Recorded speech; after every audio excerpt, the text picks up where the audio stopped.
You're listening to the Living Inside Out podcast, and I'm your host, Toks Aruoture. This is episode 52. Welcome to the Living Inside Out podcast, where we believe your mind is your engine room, and with it, you can steer your life in whatever direction you choose. Episode 52 is The Cost of Cynicism. Hey you, how are you doing? How have you been? I think it's uncanny that the previous episode was supposed to be a brief interruption, a blip, if you like. I was supposed to share the encouragement that was in my heart in response to the heaviness I thought the world was experiencing. And then Ukraine happened. So there are several ways we can look at this. It's either the world is getting even darker, or we are simply growing up some more. And this stuff is what grown-up people deal with. I don't know. You tell me. What do you think? I feel so sad for the Ukrainians because of the speed at which this invasion of Russia has happened, because of the placid response of the West, and because a 14-year-old girl was riding her bike yesterday and got killed just as a missile exploded next to her. I feel sad because when I woke up this morning, the heaviest thing on my mind was a dry cough that I've had, and that I will be doing some heavy lifting on Monday, and my kitchen is messy. And so I'm not trying to add to any heaviness you may be experiencing, but I want to ask you to say a prayer if you haven't prayed for Ukraine. What we think is heavy for us is not. If you're not fearing for your life, then you are not dealing with any real issues. I'm sorry. The extremes are life and death. And where life is guaranteed, I think we can put our pain and our mess to one side and stop and pray. Pray for Ukraine is not a prayer until you actually pray. And if you missed my previous episode, number 51, I encourage you to listen to it after this one, because it's a very encouraging spiel on, like I said, it was an interruption. I just felt the need to encourage you because of the heaviness that I thought that the world was feeling at that time.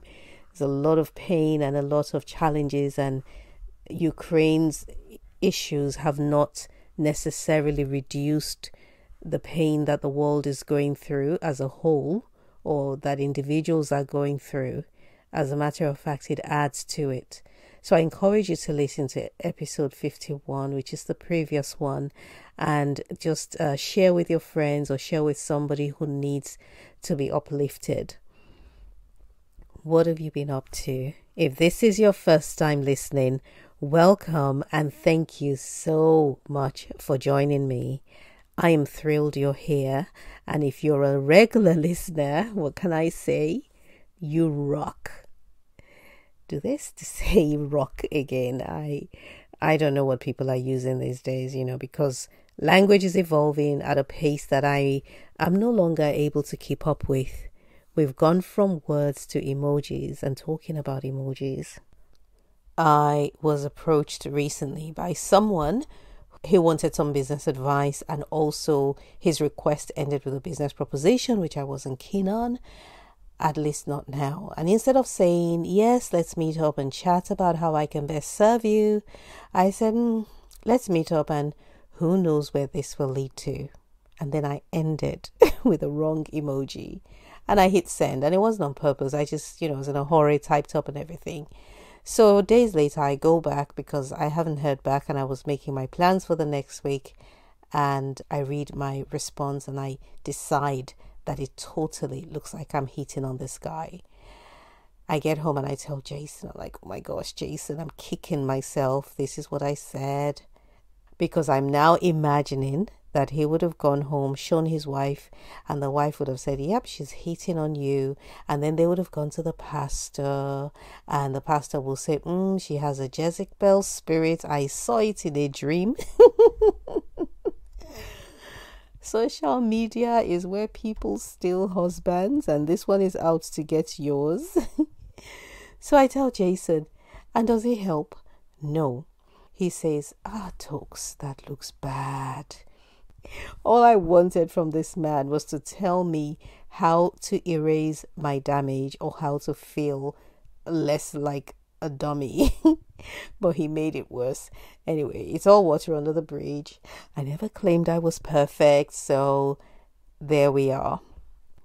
So my team at work has grown, and I've had to address the subject of leadership. I discovered some surprising things. You know, when you're busy dreaming about your future and creating vision boards, you're able to create or add milestones to the picture that indicate growth. So every time you, let's say, first I'm going to buy a house or a car and then a house, I'm going to do this and get this degree. And those are milestones that we preempt and we decide that we're going to have and we're going to work towards. And for many, many people, things work out exactly how they planned, how they expected it to. But very often there are portions of our journey that we must travel on, but we didn't envisage and we didn't plan for it and we didn't imagine what it would be like. And for me, one of such is leadership. So yes, I knew when I was starting my business on my own with £75, I knew that one day I will have multiple members of staff and feed lots of family members and improve the quality of life of my employees. And I knew that I was going to have and do all of that because, you know, it's what happens when a company grows. You know, you grow and you need more hands to help run it. But what I didn't write into my script was leadership. I just never saw myself in that space, you know. I didn't write it into the script is the best way I can put it. I just kind of carried on and just thought, yeah, you know, you see yourself, one day it's one of you and then the next day it's like 10 of you, and you did not imagine what that transition would look like. And so I have been forced to look at that and be mindful of the transition that I'm currently in, and I share my thoughts about that in my latest episode on my YouTube channel. So head to YouTube. The link is in the show notes of wherever you're listening to this podcast in. Make sure you subscribe, make sure you like the post and make sure you share it, and do the same for this podcast as well. My goal is to help entrepreneurially minded men and women to excel by changing the way they think. Because if you can harness your thoughts, you can direct your life.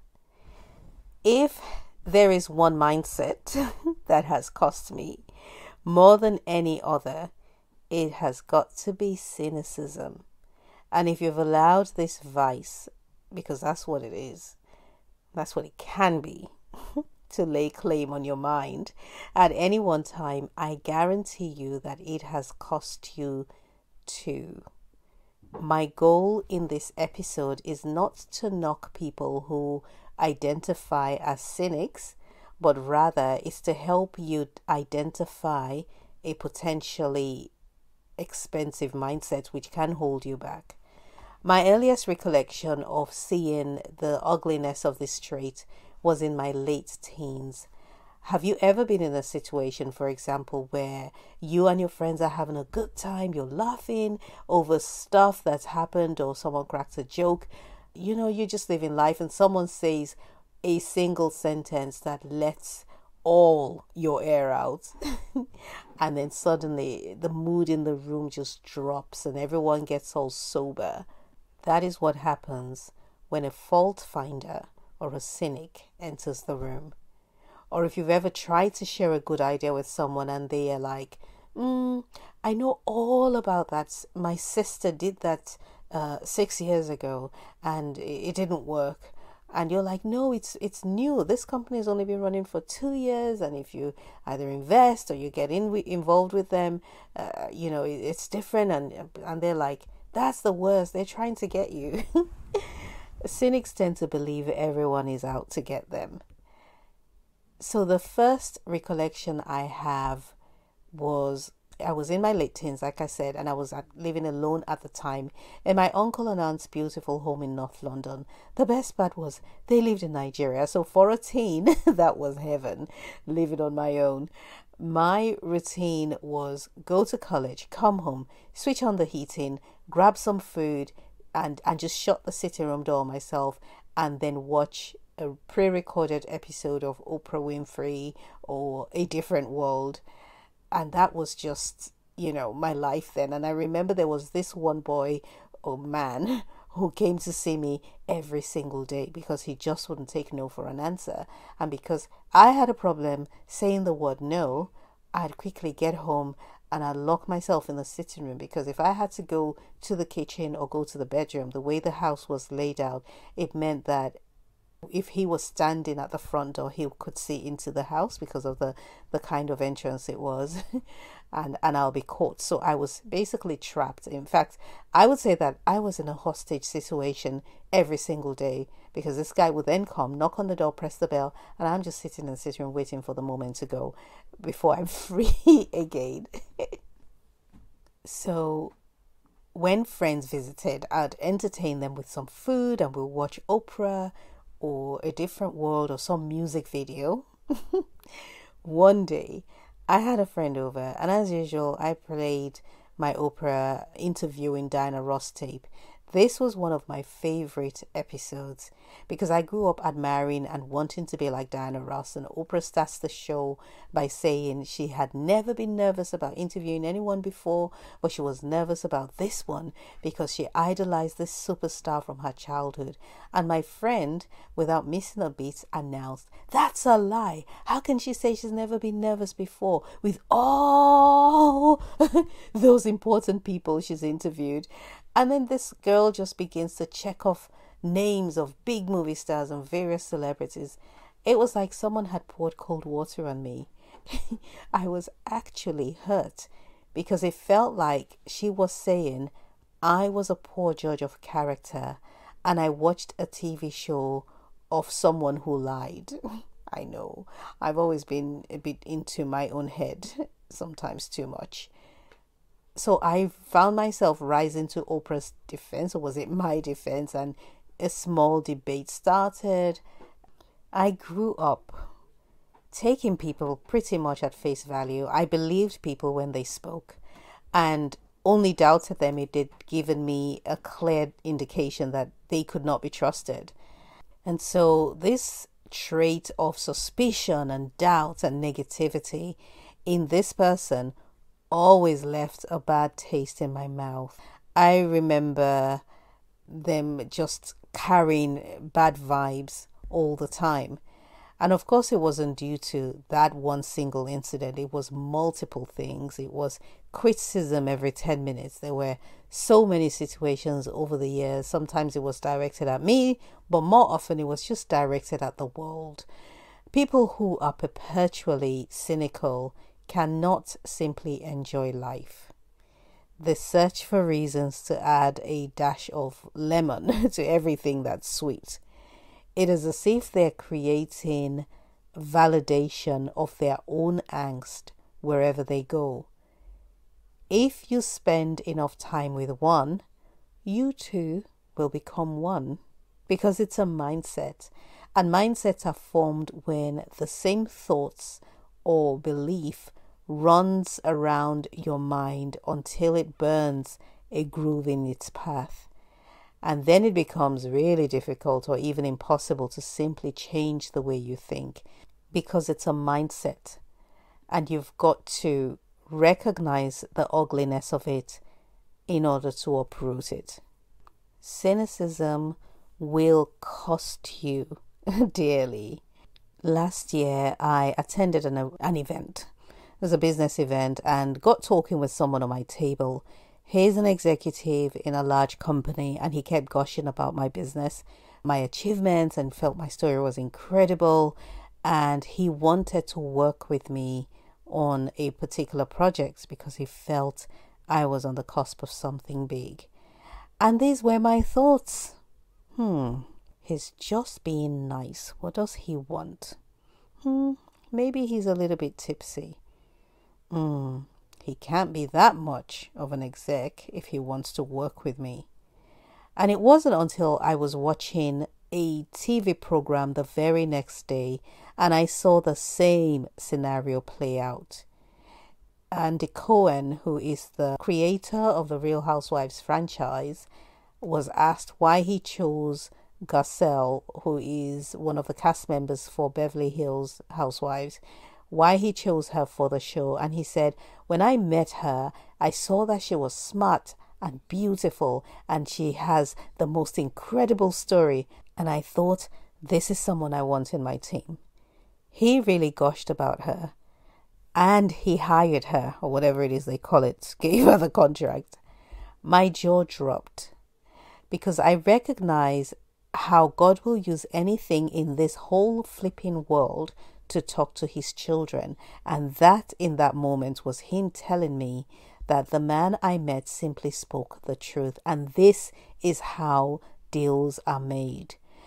I'm going to digress a little bit because I think that sometimes our thoughts and our ideas of how things should be interrupt our progress in life.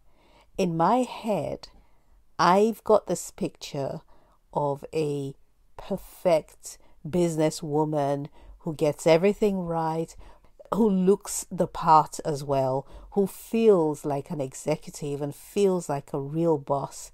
And that's the image of myself that I have of the future me. And I feel like if I'm not that person, then there will be no success for me. So the person I am today, I don't give her enough respect, if you like. I don't think she carries enough clout to be the one that's recognized by other people as successful and therefore be the one that people will want to have deals with or do deals with. And so that was a learning moment for me. You know, cynicism will have you looking over at a promotion or an opportunity and just walking away from it. When you are being celebrated for your work or nominated for an award or you're about to be promoted, you wouldn't even believe that the accolades are deserved. And this is not the same as imposter syndrome. This is you thinking that there is an ulterior motive. Oh, it's because they want to look good as a company, that's why they hired a minority. Well, let that be the case. You grab whatever's been given to you and use it to weave your own story. I believe that if we become less obsessed about people's motives and simply take what they're offering, that will take us a lot further and will give us less stress, because cynicism will cost you valuable time. For every scenario, you're going to have to construct a story that supports your negative thoughts towards the situation. And that just takes up your time. And let's not forget the emotions that will come with it, the emotions of anger and disappointment and disbelief and doubt and just all of that negativity. And they can be like a bad smell that lingers long after the moment passes. Cynicism will have you disregarding the light that others see in you. It will stop you from taking the steps that will lead to the fulfillment of your goals. And it's going to keep you grinding when really you should be soaring. It will steal opportunities from you. It will drive your helpers away.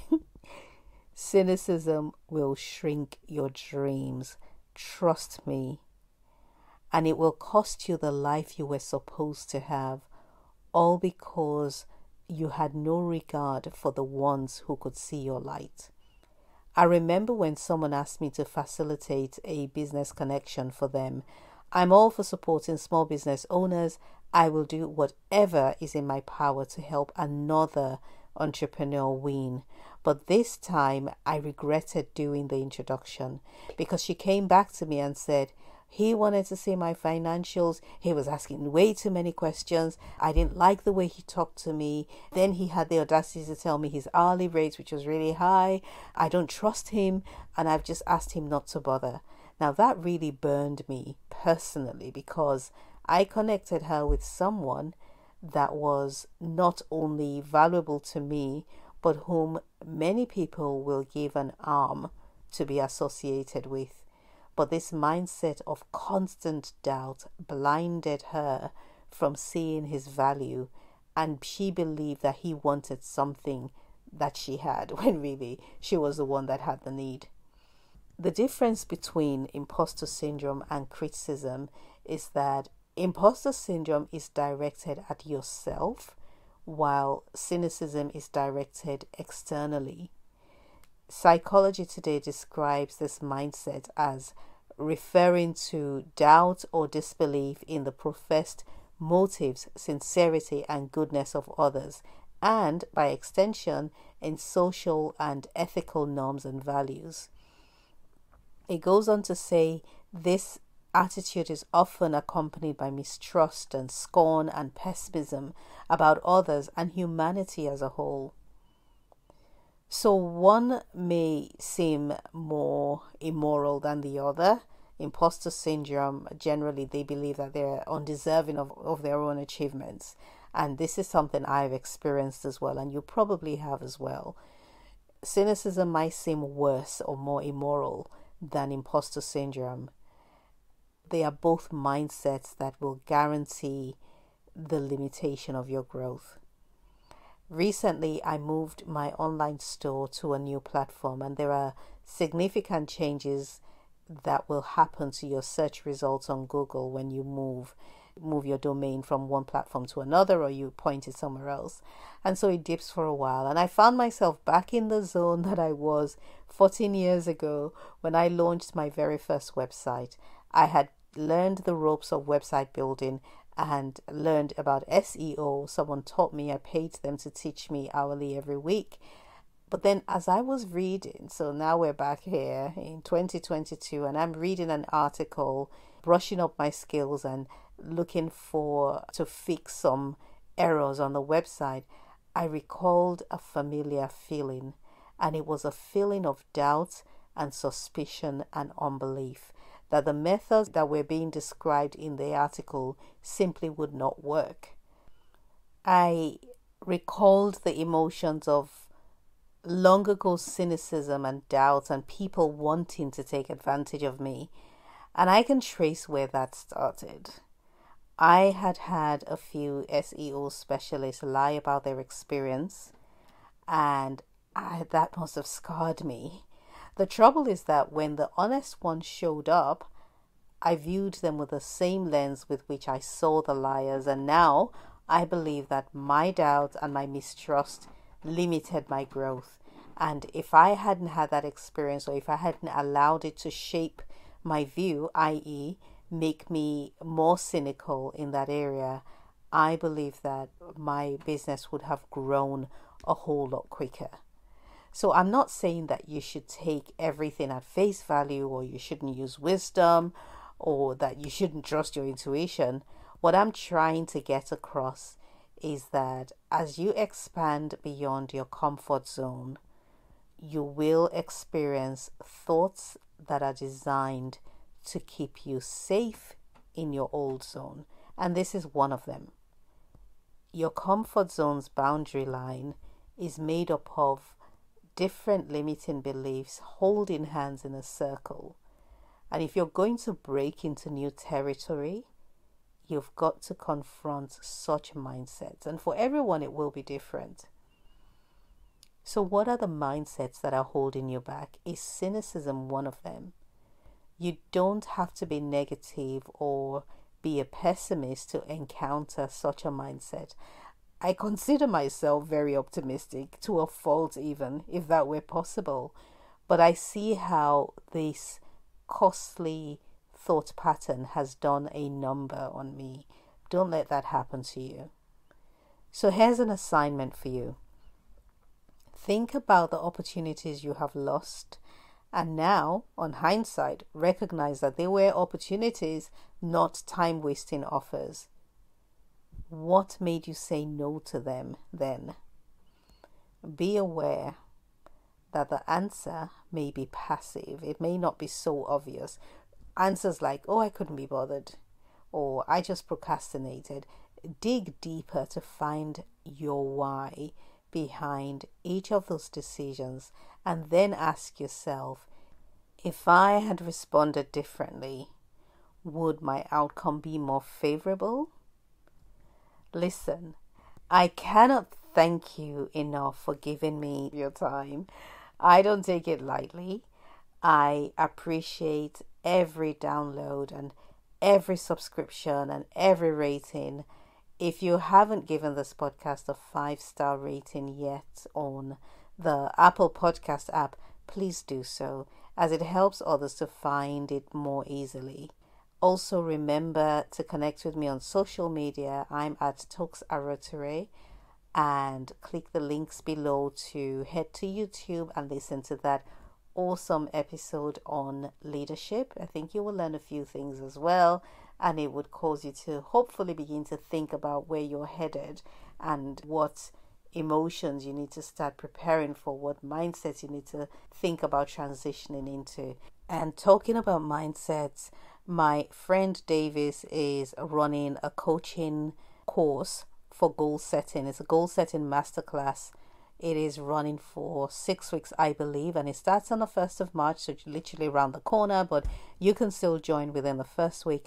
The link is in the notes below. I'm definitely joining on this one because he is awesome and you are awesome. And thank you for listening, and remember to live from the inside out.